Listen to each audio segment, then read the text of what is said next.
It's a bit warm in here anyway. Yes. The archaeology of underwear, is it? Or what We are not doing the archaeology of underwear today. We are doing the archaeology of artifacts, and we are going to be looking at shoes. Now, there are two areas of history that bring us to looking at these shoes in a British context. And that's the Roman period, most notably, and concealed shoes from the medieval period. And we've got a little bit of a side note about an Iron Age shoe. And we've got other side notes about Viking shoes as well. So let's just get straight into it. And I think what we need to do is start off with an article of the week. And the article of the week that we're going to start off with is looking at an Iron Age shoe that was excavated not so many years ago in a quarry. But I love teaching sometimes when you're looking up stuff on the internet and then suddenly the subject that you're researching, somebody's just written a new paper. And I can just go, wow, I can use that. And that's Vindolanda. Guess how many shoes have been found at Vindolanda so far? 172. 6,000. Really? Yes. There are more shoes found at Vindolanda than anywhere in the Roman world. And Vindolanda garrison was very small. But let's look at this. Cobblers. There must be many then. Auschwitz, I think. Let's not go down the second. No, Roman shoes. Roman shoes. There were no Roman shoes at Auschwitz. No, but there were shoes. Exactly. Right? The theme is the same. If I get so many in one area, like you had at Auschwitz, there must have been something catastrophic. Exactly. And a hoard of shoes. The reference to a hoard of shoes has also been used. And actually, George, you have hit us with something straight away.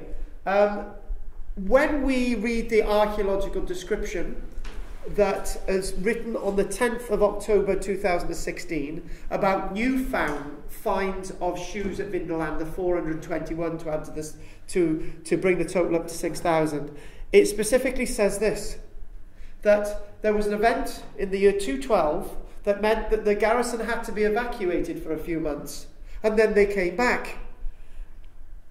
And the reason why they're explaining this 421 shoes is that the inhabitants, the families, the soldiers, chucked their shoes into this ditch, and then a few months later they came back. The ditch had been filled in with debris, and they built over it, and the fort continued. All of these shoes are singular shoes. And no archaeologist has ever taken to look at this and think, isn't this strange that they, as they're evacuating the fort, they went like this, right, let's go along. And that's what the archaeologists are suggesting. Nobody has asked the question why these shoes are singular. They are either left or right-footed, but they do not make a pair. And this is why we do these archaeology classes, to try and untangle some of the archaeological problems made in investigation. Now, this image in front of us is a unique discovery of an Iron Age shoe. It is valueless, as it seemingly, when it was excavated in 2005, was a lump of soggy old leather. But to archaeology, it is absolutely priceless. A shoe thought to be more than 2,000 years old just before the Romans got here, and the oldest ever found in Britain, has been dug up at a quarry in Somerset.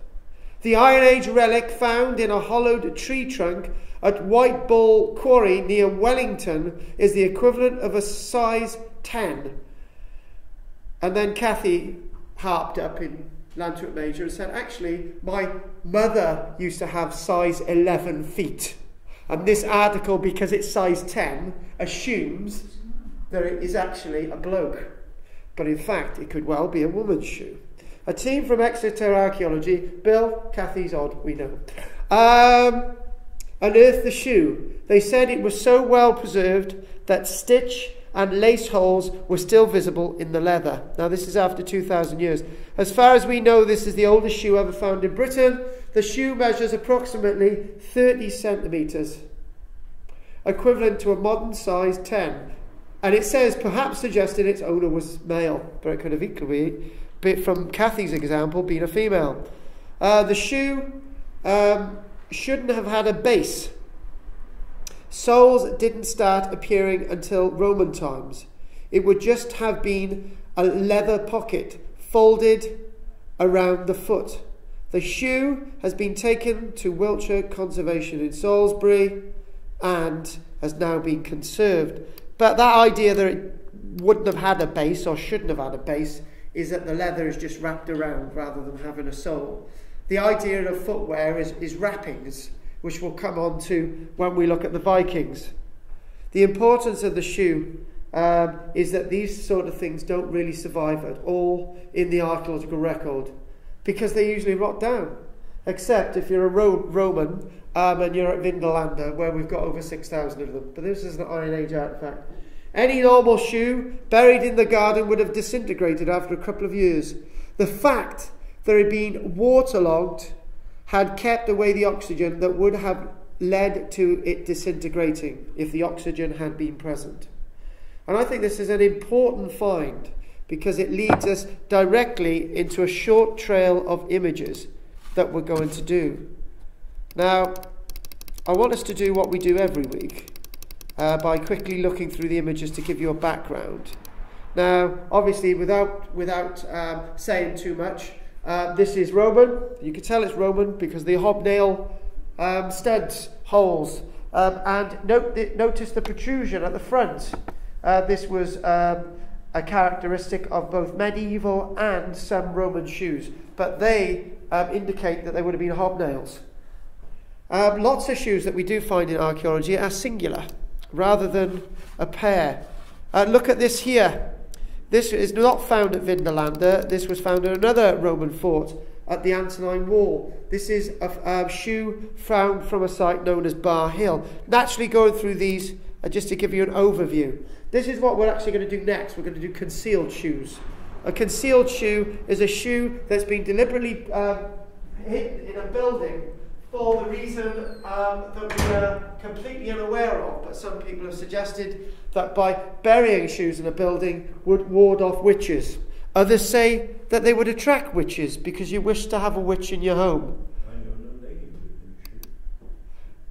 And you know what? Why didn't you say that then? Yes, and the idea of the old lady that lived in a shoe. Now look at that stud, the studs on the bottom, the hobnails. This is a Roman example. They are very posh hobnails with a design on the base. Now, somebody also said to me, if we move on a little bit to with loads of shoes there at Vindolanda, somebody suggested to me, this was in my Arnside class, I've got somebody in Arnside who's exceedingly educated like you, Jim, and he always comes up with something odd. And always his odd questions lead to a 10-minute diatribe from both of us trying to unravel the question. Quickly, he said, well, would a shoe like this have been ideal in our awkward conditions, I would say, because our temperature can move from being freezing cold to warm within days.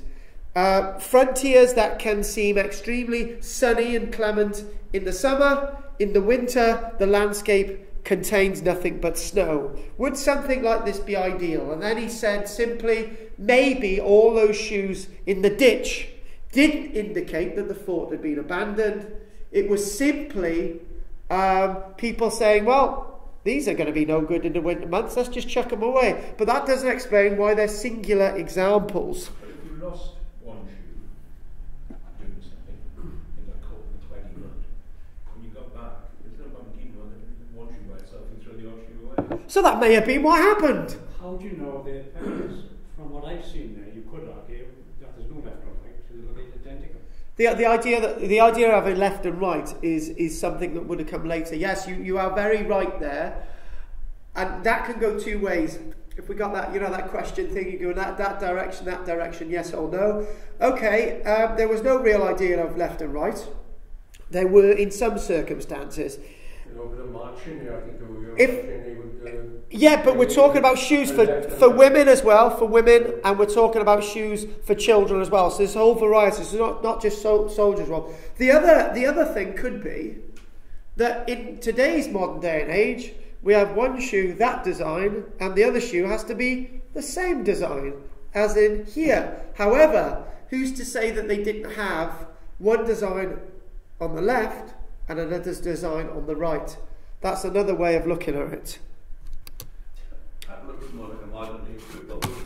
This one here, No, actually, that may look like a modern day football boot, but this has been coined as a modern day football boot. That is exactly the same as modern day football boots. I have seen exactly the same design. And when this was found in the summer, there was a lot of interest in the excavation from footballers, because they say we actually wear them today. It's very small, so the suggestion is, did this belong to a child or did it belong to a woman? Michelle's feet are so small, right, she could fit in that, but she's a woman. Doesn't necessarily mean to say that's a shoe for a child. And then again, some men have small feet as well. They must all be Nikes. Yeah, well, Nike has actually been suggested in the article, my dear. And look at that. My mother used to have exactly the same sandal that she used to wander around the house in back in the 1980s. But what I want us to do now, I want us to look at a little bit at some of these a little bit later, okay? Again, the idea of a woolen sock. That's a piece of footwear. Another design there. This is the design for an Anglo-Saxon piece of footwear. Now, somebody said that they've got exactly the same design for a shoe that they've got in the house today. Another Roman. This is another example of an Anglo-Saxon. And you can see that. I actually used to own a pair of shoes like this. Never lasted long. There's a Viking example, obviously. And you can see that it's very strange that it's almost as if they've got the rounded front to them, and you can use these for left or right. That's a Viking reconstructed example, but these are all examples from Jorvik. Can you work out which is the left and right? Because I can't. They've all got rounded toes, so it could be either. Now, They're all left. are they all left? No, I wouldn't say so. See, you've got the debate rolling already. The small one's left, the next one is right. No, the middle one's The one on the left. left is both. There we are. Right, let's move on. I like this. Bit of debate. That's a Viking example. Now look at that one. Left or right? This is another Viking one. Right. That's right. Looks like a right one. Somebody say left. Well, That's all right. Take these. In the archaeological layers, in the layers themselves, obviously, you know when you did glass with us last week, didn't you? Yeah, you did. When we did glass last week, it's very difficult to date these artifacts because glass itself, you might have a glass bead and it's being used 200 years later. Leather artifacts, if they're kept in good nick, might be reused in later generations. These artifacts are in the ground, and this is 1,300, 1,400 years old, found in Ireland. And that is a design of a moccasin type of footwear that you could probably find in Marks and Spencer's today. No difference at all. How do you date them? It's associated with other artifacts and design. But if you've got a Roman design very similar to an Anglo-Saxon design, and then a Roman design maybe similar to a medieval design, you've got the problem. But there you go. A Viking pair. A Viking pair. There's clearly left and right there. Not sure about that, but there, another piece of footwear there, a skate. Viking. And this itself is believed to be the most ancient of ancient shoes. The date there says 5,000. It's more like 5,500 years ago. An item of footwear excavated in Armenia not so many years ago. And this is very similar to something associated with Otzi the Iceman, which dates from a little bit after this, who also had a piece of leather that was stitched, and in it was packing to basically keep out the cold.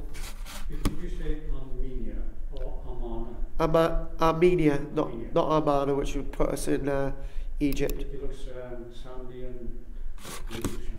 Yes, It's not Armenia. no, Armenian. And there you go. That's a medieval example. And what we need to do, we need to directly, and that's what we're going to do as well, the idea of a shoe pattern. I've excavated 3 shoe patterns in my time, 2 in muddy fields and 1 on an archaeological site, all agricultural. The idea of a shoe pattern is to keep you above the ground. So keep you above the mud, and also the idea of the clog was the same thing, to keep you above the mud as you go through the streets. I didn't know the clog was for that, really. I really didn't. But the clog itself is to keep you out of the mud. And that's why they're raised. But that's why. So what I want us to do, I've got a wonderful article about concealing. The wonderful article, the Roman article. And do I do concealing first? Yes, I do. Let's do the article on concealing. Get off the screen now so I can see this. Now, you mentioned the little old woman who lived in a shoe, Jim, and then I showed you an image, quite fitting that. The idea of the concealed shoe hidden in the fabric of the building is very important. And it's like many things that we don't understand. Do you know when we did traditions, I should have done the concealing of a shoe in a house, but I didn't. That's a miss of me, but we're coming to it now. The concealing of a shoe in the fabric of a building is something that goes all the way back to the medieval period, first recorded in 1308 at Winchester Cathedral, where shoes were hidden behind the choir stalls. The idea of many people can believe that the idea of hiding a shoe has got supernatural reasons, but if you think of a shoe, right? This shoe is very personal to me, okay? You can see on the base that this is wearing away. I've got a genetic defect, which means I used to go to school and at a point, until my mother noticed, it was almost as like I had stiletto heels that they would wear really down. They would wear on the outside. And there's also, I've got an extra lump in my foot, okay?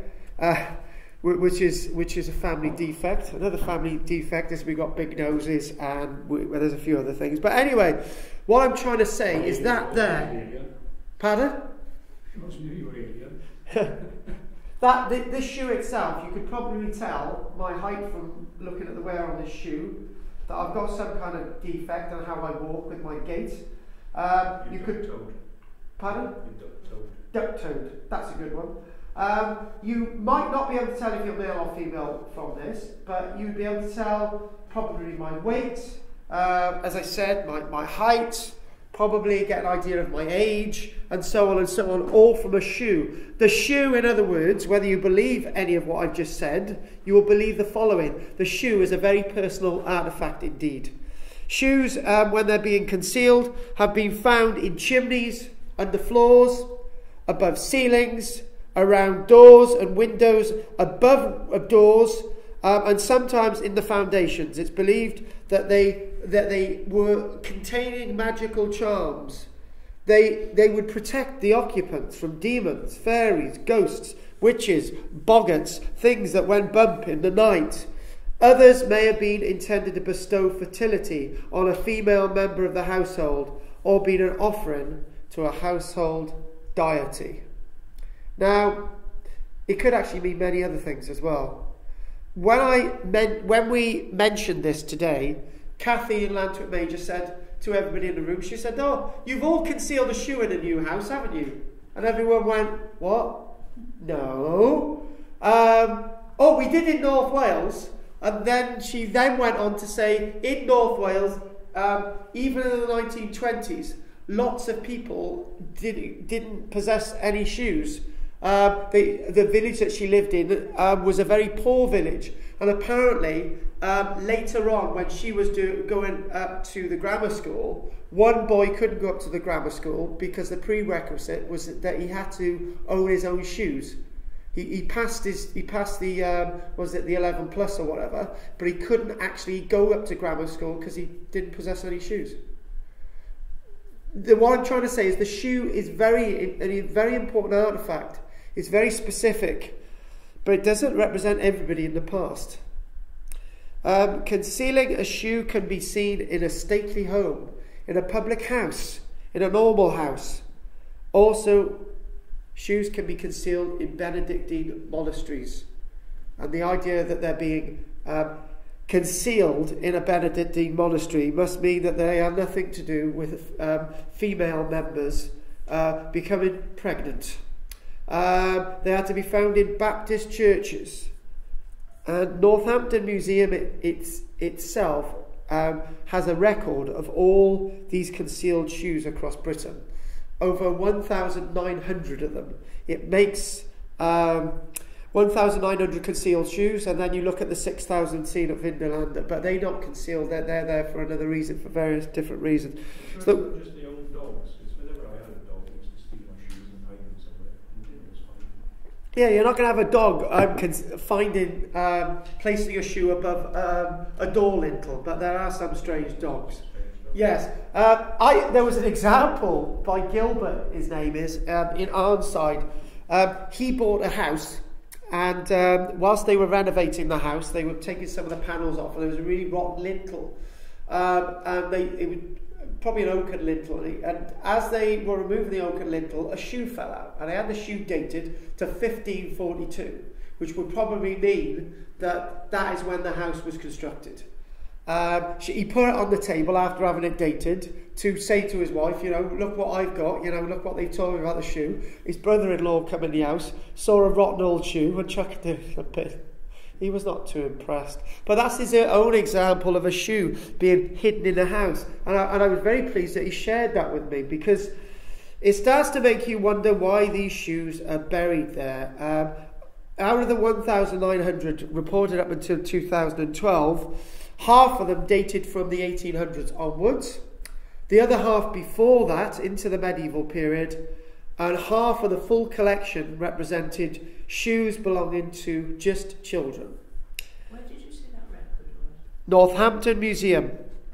Do you think some of these shows have been made deliberately to do all that stuff? No, because they all show signs of wear. They've all been worn. All been worn.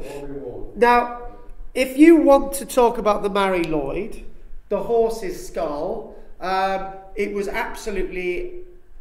the word has to be enigmatic. The word has to be nothing more than that. It was just... It was something that you saw this horse's skull, and you couldn't really understand what the Mary Lloyd and the other osses, because there was 5 of them, Bill. There's also a Mary Lloyd tradition in Reading, and there's also the same tradition in Cornwall. When I said that the Mary Lloyd was a British tradition, I was very right. Okay? And this links us in with this, because inside a house, a custom has to be to bury witch bottles associated with warding off witches, dried cats.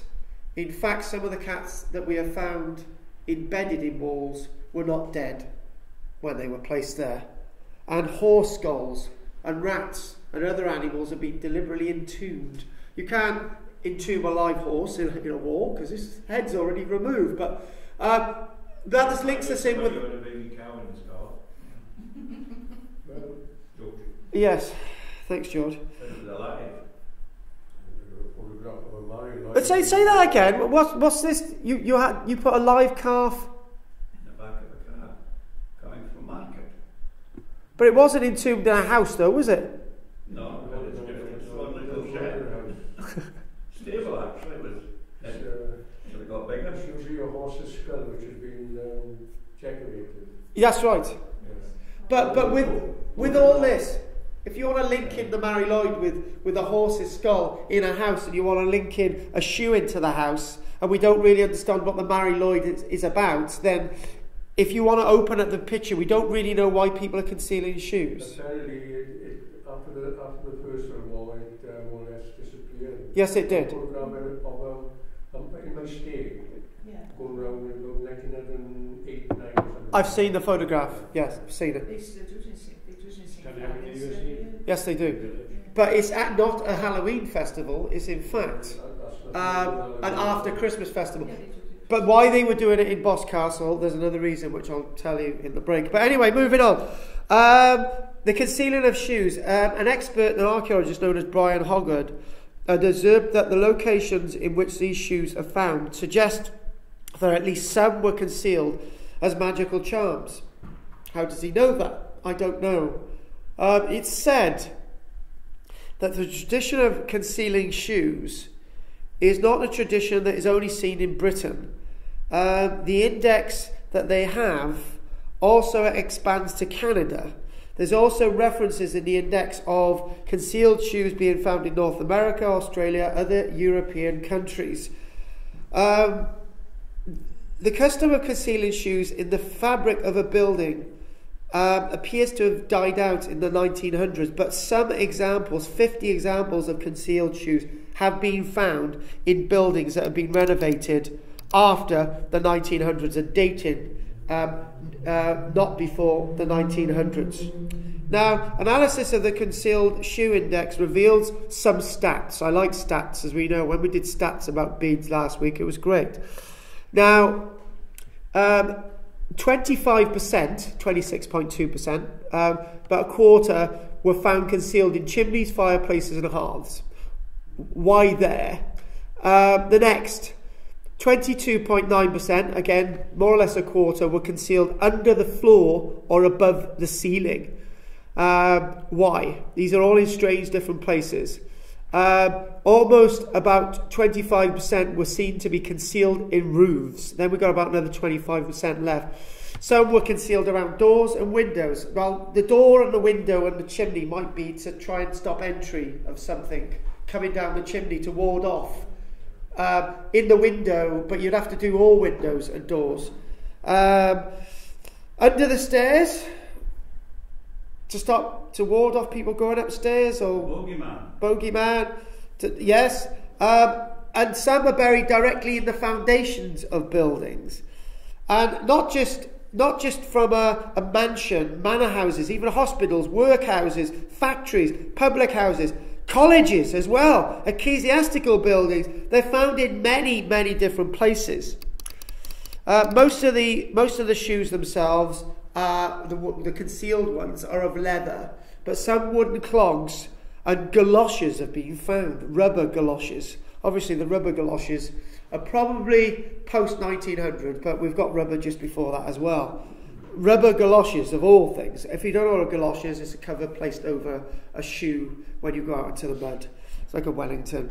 The overwhelming majority, 98%, Robert, 98% of signs of wear. So they weren't deliberately made to do. Signs of wear and signs of repair. All ages are represented in sizes. It doesn't matter if it's a left or right shoe, it's a single shoe. It's a single shoe. That's what's important, the single shoe.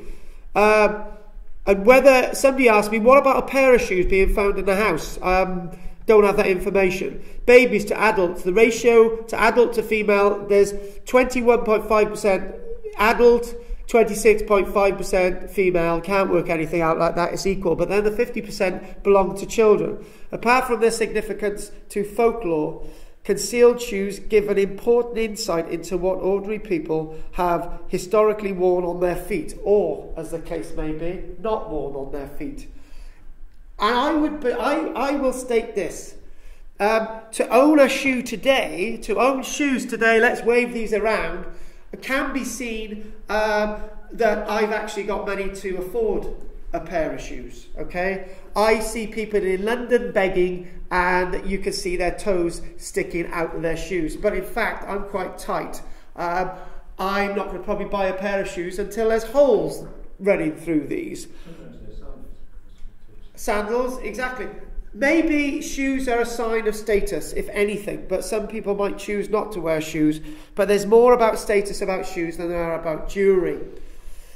And before we have the break, I could tell you the important discovery of the Pictish carved stone. But before we go on to that, several theories have been advanced to account for the incorporation of shoes into the fabric of a building.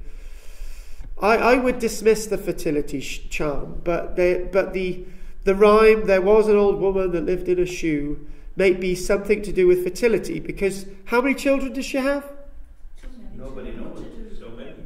Exactly, too many. She didn't know what to do with them. She did know what to do. You don't hear about the man in that instance, do you?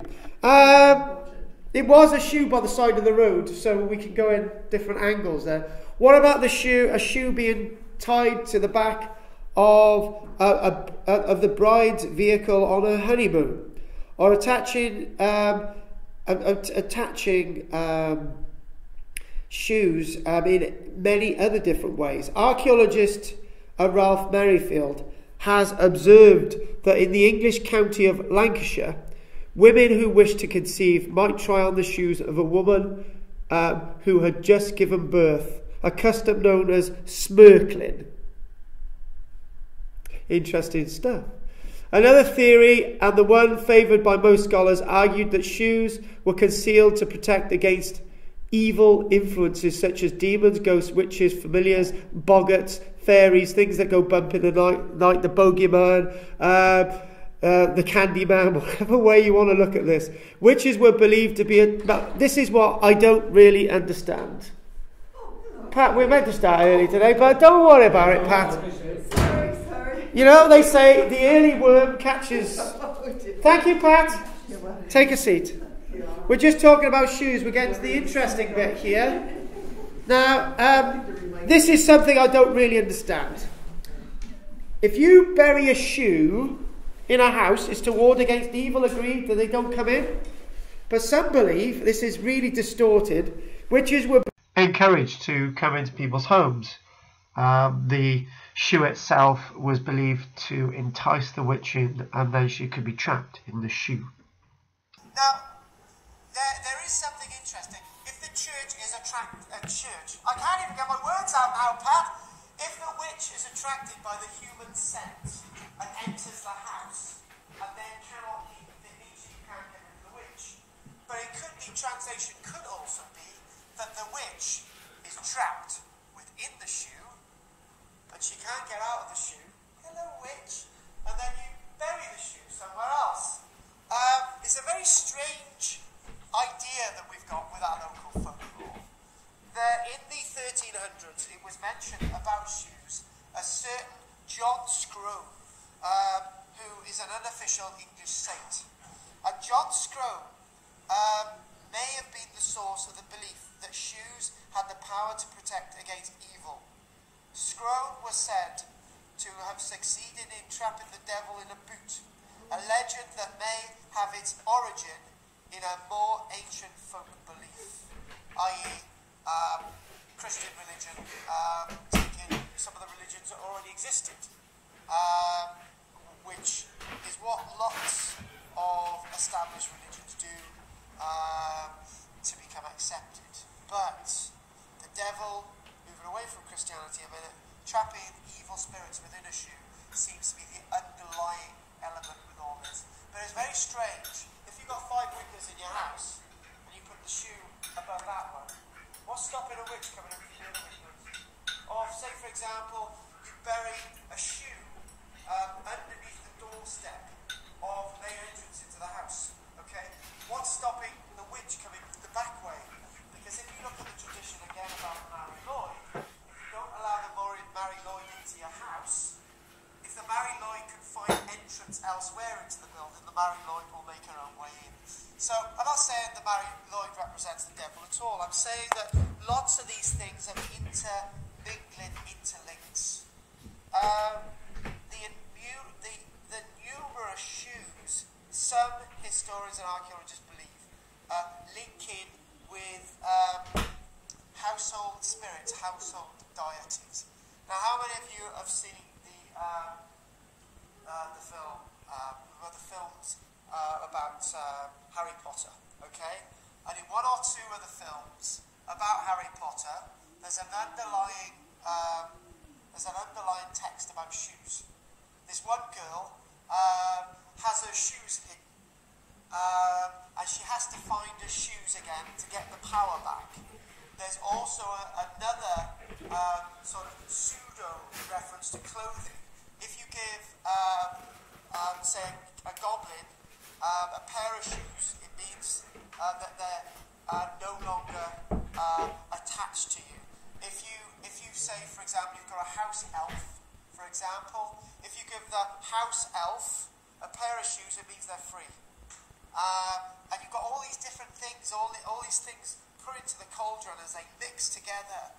The idea that shoes repel evil spirits, hobgoblins and fairies,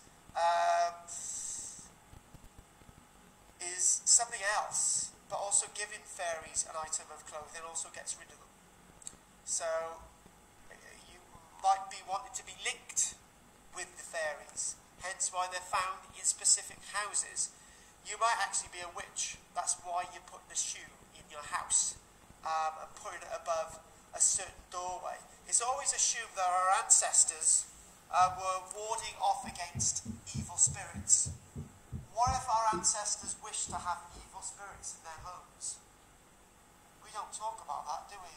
We don't talk about the fact that people used to communicate with spirits, the spirit, and the idea of having some items of clothing buried in a house might keep that spirit alive. We don't know. 13 of all the 1,900 shoes haven't been buried under the floor, have actually been buried within the foundations of a building. And this might allude to a tradition that comes all the way from the Mediterranean. The Carthaginians, for example, 2,200 years ago, but before they were defeated by the Romans, used to bury a baby within the foundations of their property. Now, I've said before that the baby would obviously be dead. It would, and that the spirit of the baby.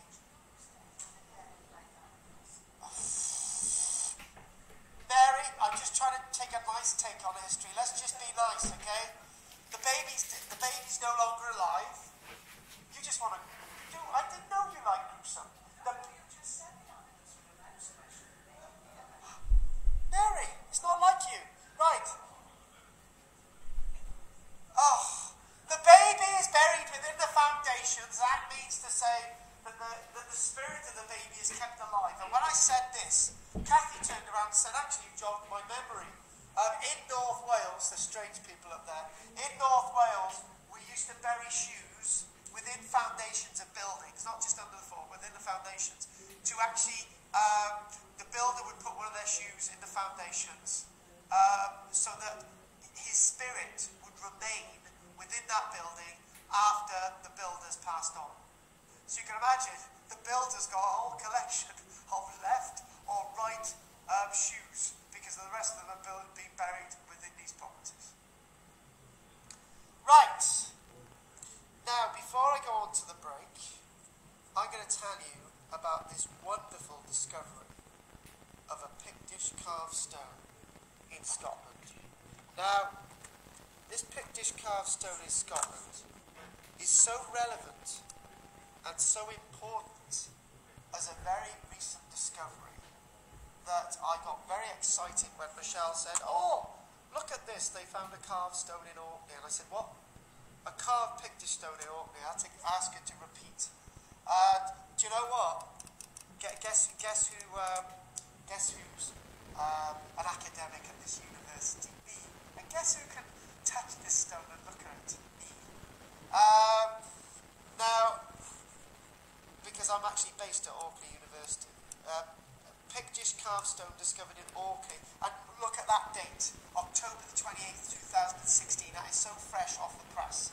That, yes. Look at that design there. And why am I so excited about this? It's just a load of carving on the stone. That's all it is. It's just a load of old carving on the stone. But this stone is one of the most important stones ever. This is one of the most important stone discoveries ever made in Orkney. Because it's Pictish. And why? It dates from around the 700s. At the time the Vikings were occupying Orkney. And why is it important? Because what we're told is that the Picts were wiped out by the Vikings. The Picts had their wives taken into slavery, and all the men were massacred. The Picts died out from some terrible disease, but this one single stone tells us that it's likely that the Picts were living alongside the Vikings. And you know what? I love coming here on a Friday because I realise mistakes that I've made over the years looking in archaeology, the same mistakes archaeologists have made. When I sat here and I read all those papers about the Picts in Orkney and the fact that the Picts were probably wiped out by the Vikings across Scotland, not too sure about Orkney, but anyway, we talked about all this. I didn't actually look at the facts and figures about the Vikings. Say, for example, across Denmark and Norway and Sweden and Finland and one or two other enclaves across the northern hemisphere, there were, say, 3 or 4 million Vikings in the year, say, 8700. Maybe that's too many. The only way that the Vikings could have repopulated whole areas is that all the Vikings left all the Scandinavian countries and reoccupied the whole of the eastern seaboard of Britain, occupied the whole of Scotland, the whole of the Isle of Man, Greenland. Every single one moved out from Scandinavia, and it still wouldn't be enough people to have occupied all that landmass, France, Newfoundland and all the rest of it. And then I realised today, I thought, well, the Vikings would have needed farmers to be able to produce an economy. They would have needed a workforce. If they wiped out all the Picts, they're spiting their own faces. They would have needed the Picts, and this is proof of it. It has to be said that Orkney is an amazing place to study archaeology, and as Bill has experienced several times, it seems that every month news of another discovery lands on my desk. You've been out with me 3 times there, haven't you, Bill?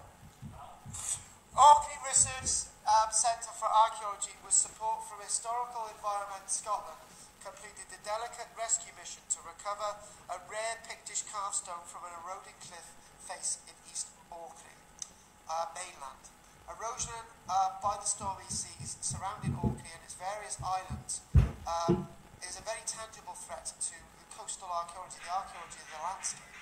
This situation is brought home especially during the winter months when high tides and powerful winds combine to batter the coastline of these beautiful islands. And Bill and I and the others that went with me this year saw that you can find human remains sticking out the side of cliffs in Orkney and various other artefacts. Bill saw it. However, sometimes these same waves can reveal unique and important finds that have been lost for hundreds, if not thousands of years. Following one of these storms, Dr. Anderson Wymark, an archaeologist based in Orkney, was examining an area of the east mainland coast that had been particularly hit during a southwesterly gale and discovered something amazing. A stone that had been unearthed by the sea, projected precariously out of the soft cliff face. This stone, on closer examination, was different to the other rocks at the site. It had obviously been worked and designs were visible and clearly ancient. Now, if we look at that beautiful design itself, it had a design on both sides, the reverse and the obverse. A dragon motif tantalising peered out from the emerging stone slab and pointed to a possible Pictish origin they thought might be dating from about the 200s. Can't be dating from the 700s because the Picts weren't here then. But further examination was difficult due to the location and conditions.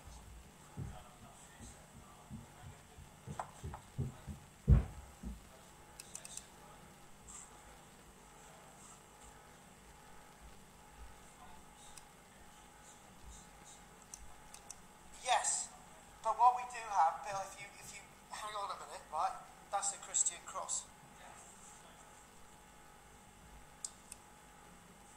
Yeah, if we just move on a minute, just hold your horses. Hold your horses. So they quickly recovered it. They got funding from Scottish Heritage, which was great. Nick Card, the archaeologist that Bill upset when he went on his property last time. Yeah, exactly. When the carved stone was carefully lifted, the significance of the find was clear. A Pictish cross slab probably dated from the enigmatic 700s emerged as the soft sand fell. It can be dated from that time because it is a Pictish cross. The exquisite design had been weathered, but an intricately carved cross flanked by the dragon or beast was clear to see. On the reverse side, another Pictish beast design stared out from the stone face. Beak open, grasping what looked like the reins of a staff. That's that there. That might actually be earlier. That actually could be a fish, actually. But Bill Viking. But then again, it might be an amalgam of both. Nick Card takes up the story. Carved Pictish type 2 stones are rare across Scotland, with 2 of this type having been discovered in Orkney. This is therefore a significant find and allows us to examine a piece of art from a period when Orkney society is beginning to embrace Christianity. Not just Picts, but Vikings. Now that the piece is recorded and removed from sight, we can concentrate on considering the delicate stone carving and perhaps re-evaluating the site itself. The Orcadian coastline is an extremely dynamic environment, and it was clear that we needed to act quickly. Because the stone has been properly excavated, we have a better chance of understanding how it relates to the development of the site. The excavation of the Pictish stone was funded by Historic Environment Scotland. The stone is now removed from the site and is scheduled for conservation and possible display at a future date. The site may be evaluated with funding being sought for future work. And do you know what? Very few Pictish stones have ever been found on Orkney. This is why this is so amazing. And it got me asking one other thing before we have the break. The next session has to be. We're going to have a quick. We're going to have to have a quick break. So the next session, the break, we're going to have about 10 minutes, say, because I know some of you have got to go. But I've got to say this. Just think. I've said that the Vikings went to Orkney. We've now got evidence possibly to say that the Picts lived alongside the Vikings were the rulers. Fair enough, the Anglo-Saxons did the same, the Normans did the same, the Romans did the same. All civilizations did the same. They just didn't massacre people. They needed a workforce.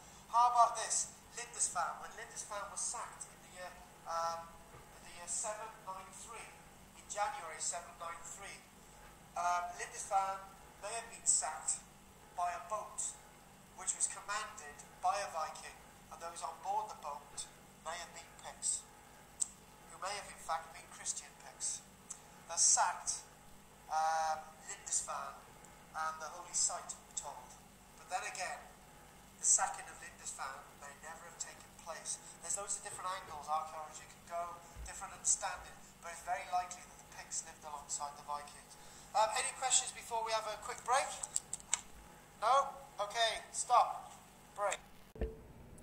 Right, this is part 2.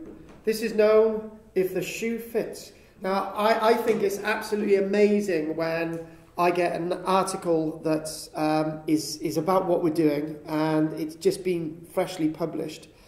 And I really did like this article because it meant that I didn't need to do any research about Roman shoes today, which is great. 1,800 years ago, the Roman army built one of its smallest but most heavily defended forts at the site of Vindolanda, which is now part of the frontiers of the Roman Empire World Heritage Site. Now, whatever you feel about Hadrian's Wall, whether it was a big customs gate or it was constructed by defence, I'm for the big customs gate and also for status. The small garrison of a few hundred soldiers and their families, children, extended families took shelter behind a series of large ditches and ramparts. Well, outside the walls, in the year 212, there was some kind of rebellion between the tribes in the north and the south, and this engaged Roman forces. Once the war had eked out, the troops and their dependents pulled out of the fort, and anything that they could not carry with them on the march was tossed into the defensive ditches. It could equally be said that as it got very tense at that locality, the troops decided to move away before their families were endangered. It's said that this ditch was the place where various items of rubbish or to be future rubbish were to be placed, and some of those items included shoes. The rubbish in the ditches was then quickly sealed when a new Roman town or fort was built at the site, when the troops moved back. Leather artefacts, wooden artefacts, artefacts that would normally decay, survived the ravages of time. The rust would not occur on the iron, and the oxygen was not present. So therefore the artefacts such as the leather shoes, in the case of this lecture today, survived. In 2016, this very year, months ago, the Vindolanda archaeologists excavated the ditch and discovered an incredible time capsule of life and conflict. And among the debris were the remains of a dog and a cat, pottery, leather, and 421 Roman shoes. You can tell by that figure there's obviously an odd pair of shoes in there before we even start.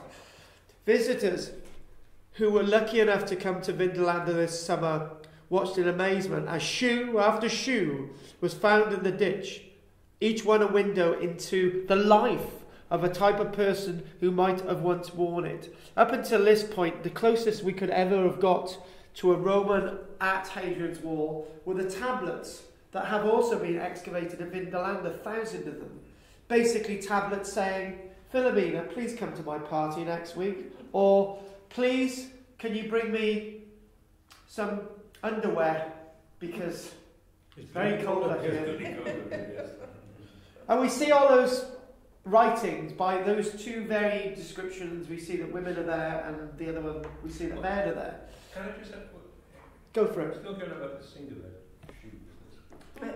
Maybe it was a shoe shop, because they only put one out to stop you nicking a pair. They only put one out, so maybe it was just a shoe shop that had found this.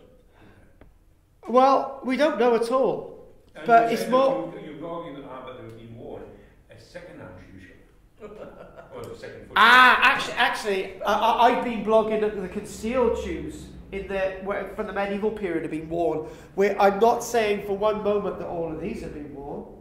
I didn't take very good care of looking at that one. That's because even though no oxygen has gone in there, it's a bit of the years have really got to it. I'm sure, Jim, right? If we buried you for 2,000 years, you would not look exactly the same as you do now. In fact, you'd come out black. And you'd have black hair again. I never had black hair. Okay, fair enough. Baby boots, small children's shoes, teenagers' shoes, ladies' and men's boots, bath clogs, both indoor and outdoor shoes, and so on. What has been uncovered conceivably represents more than one shoe for every person who lived inside the fort at Vindolanda. But where's the other one? Dr. Andrew Burley, the Vindolanda's Trust Director of Excavation, was thrilled with what he calls an unbelievable and unparalleled demographic census of a community in conflict from 2 millennia away from today. Or was this a representation of a community at conflict? Or was this a community that basically thought, these shoes that we're wearing ain't much good. Let's wear something that the locals are wearing. Or not wear anything at all. The volume of footwear is fantastic, as it's sheer diversity. And it's a sheer diversity for one Roman site. More shoes are being found here than any other place that can be said for the Roman Empire. The shoe hoard, the word hoard, we did hoards the other week. I said that hoard could refer to things other than gold. Also gives an indication of fashion and affluence of the occupants in AD 212, with some very stylish and well-made shoes, both adults and children, a fact which has captured the imagination of football fans. And it's said that this one here, which I showed you earlier on, is the Adidas of the Roman period. I've seen boots like this. Sonia Galloway, the Vindolanda Trust communication manager, noted that the popularity of just one of these shoes has given great exposure to the collection and much interest. The collection itself is one of a number of collections at Vindolanda. one notably the Vindolanda tablets. What next are they going to find that constitutes a collection? We can be very crude indeed. Anyway, the shoes are now being conserved on site with a specifically and specially readapted building to cope with the quantity of finds. Remember, 6,000 shoes altogether have been found at Vindolanda, and this is in one hit. 421 is a lot. The Vindolanda Trust is committed to the excavation, preservation and public display of its finds, and it said that each shoe costs up to £100 to conserve. I've worked that out in real money. That's approximately £40,000 to conserve all these shoes. Now they're asking for funds to conserve these shoes, but saying anything more about these shoes is that the pure spectacular variety of these Roman shoes gives you a great insight into Roman life. But why they're buried there is a question that we might never be able to answer, although, you never know, we might be able to find one of those tablets that simply says, on a Monday afternoon, everyone was expected to chuck one of their shoes away. Or they were expected to chuck one of their shoes away and to send one of the shoes back to their family in Italy to indicate that they're still alive, or to indicate that they need a new pair of shoes. I don't know. Moving on. So we've seen that now. What I want us to do now is look at another period of archaeology, another piece of history that we see shoes coming into their own. Now, there's not much difference between, if we look at this, there's not much difference really between an Anglo-Saxon shoe and a Viking shoe. They're basically the same form. They've got a rounded tip. Whittle pickers. Quality shoes, aren't they? They are relative quality, but if you look at that there, that's basically to be worn on board a ship. That one, that's from the Osberg collection. That's we don't know what date that one's from, but look at these again. Quite utilitarian and quite simple. This design here, if you look at that there, this bit of leather strap, this is what these are. As you can see, displayed by my own example. I had these made at Warwick Castle in 1997.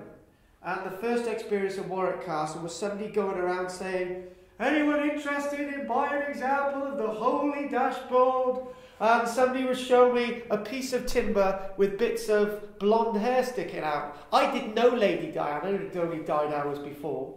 And these shoes themselves were actually being made by the cobbler, because I had ordered them months earlier. They were made in front of me. And a pair of these cost me 110 quid. Because they're all handmade, all hand sewn. There was another sole here, but it's actually worn away. Or no, it's not worn away, it's come off. Even with this leather and my usage, doing my various bits of acting and my entertaining walks, this is actually worn away.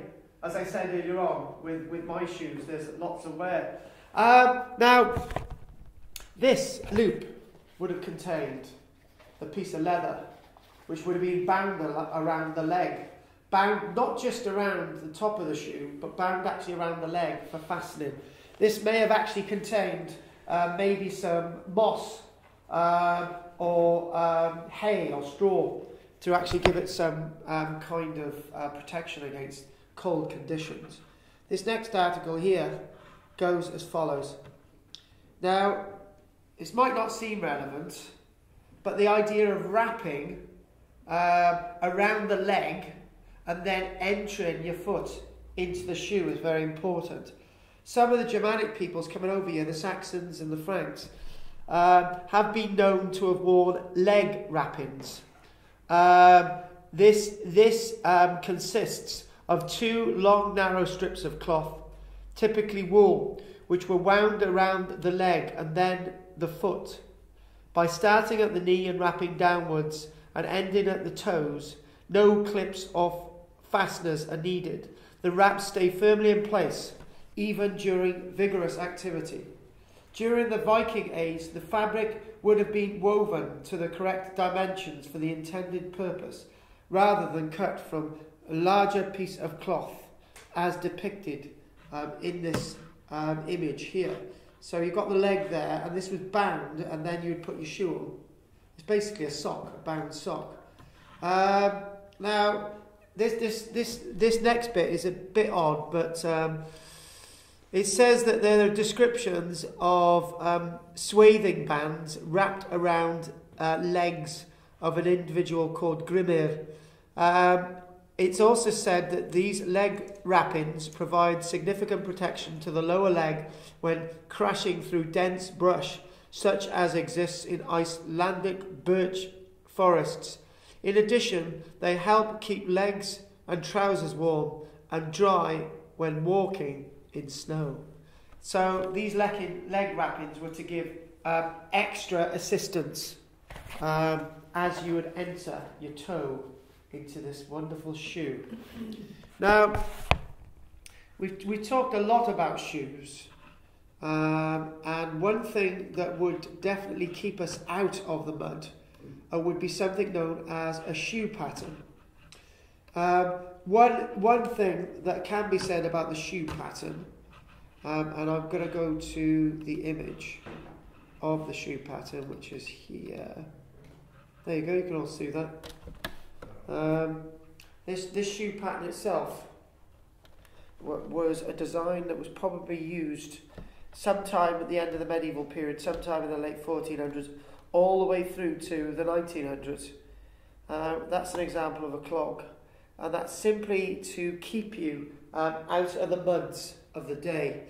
In the description that I've got in front of me here today, as my screen loads up, it says as follows: patterns, an item of footwear, because that was the lecture today, not just shoes, footwear. Patterns are protective overshoes that were worn in Europe from the medieval period all the way through to, some say, even the 1900s. Patterns were worn outside to support a normal shoe. Patterns of these shoe patterns varied in design. Basically, they were designed to keep your foot out of human effluent and animal dung. The word comes from the French, and the English term pattern basically refers to the word clog. There were three main types of these patterns. One was the rounded one that is supported by a board above. That would have supported your foot, basically an iron stand. The second variant was something known as a hinged sole, which none of us have been able to work out. The third type had a flat sole made from stacked layers of leather, or in other words, a piece of wood that was a clog. Many examples of these exist across Europe.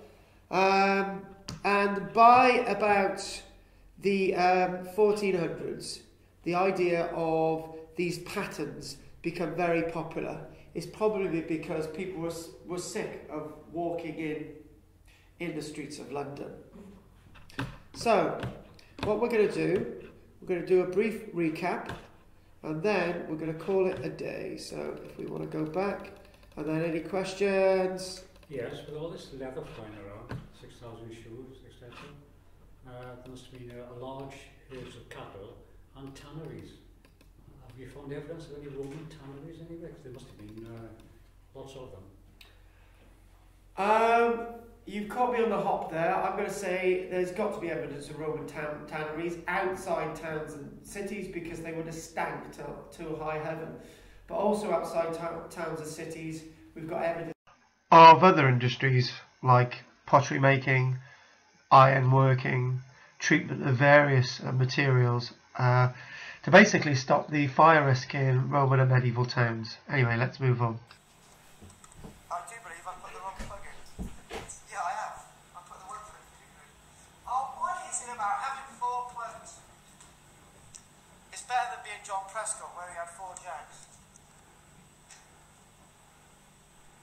Is it coming up?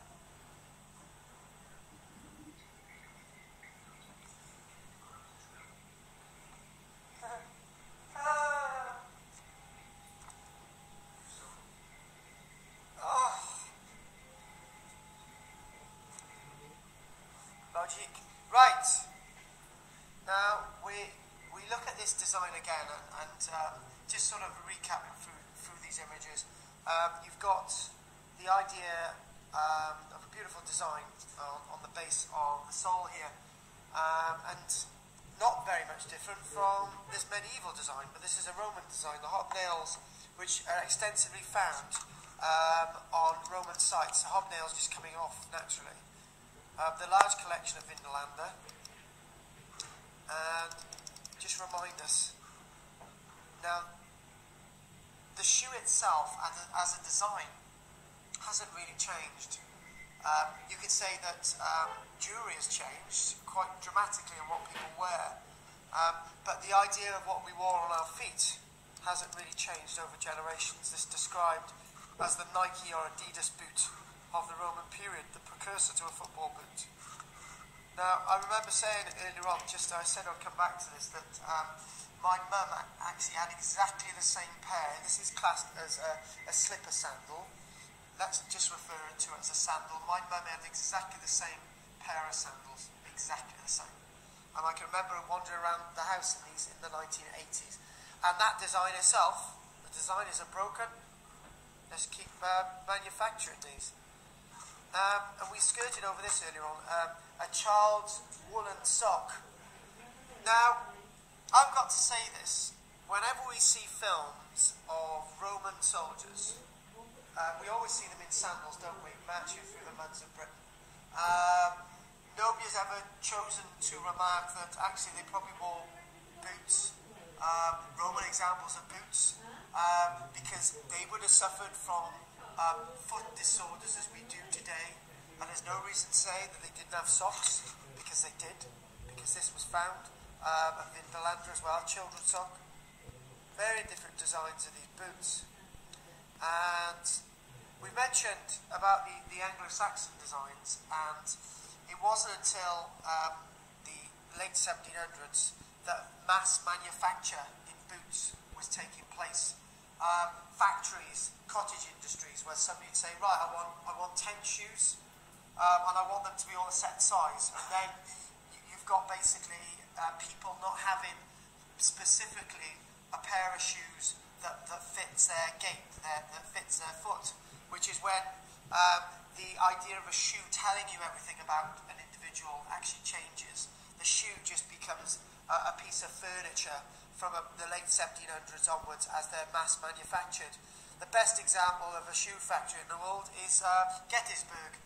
It's said that in 1863 the Confederate Army headed for Gettysburg because the troops wanted shoes.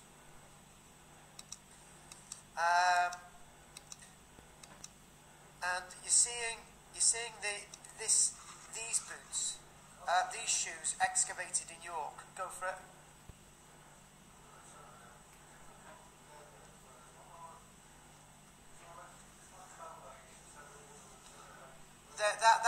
That one there is cowhide, but I've no idea what these are. Yeah, you are right. There's different hides, and there might. Yeah, exactly. Yeah, this is why we've got the great diversity in archaeology. Why we can look at something and say that person owned this, and so on and so on.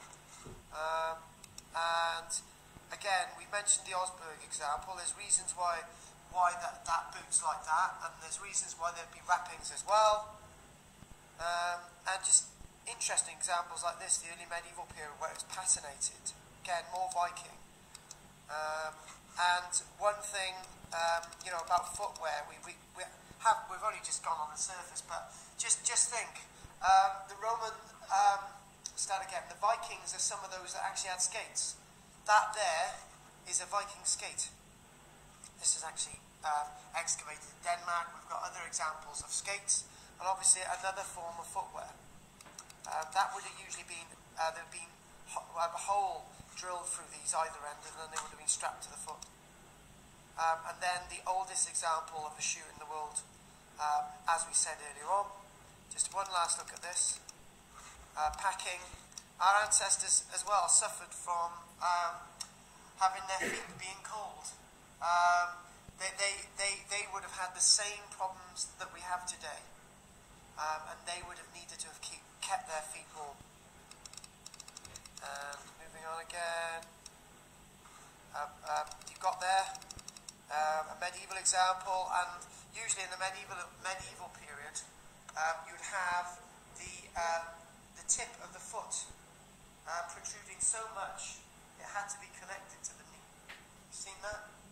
Where it would have protruded? That was a medieval fashion. Lots of leather required in that. And again, back to this pattern. Right. Are there any questions today?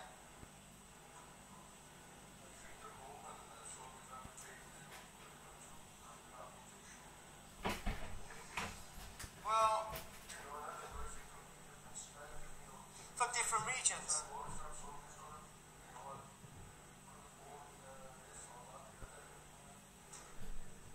But they would have needed to have presented themselves with footwear because they'd be no good fighting otherwise. Exactly, it is. Exactly.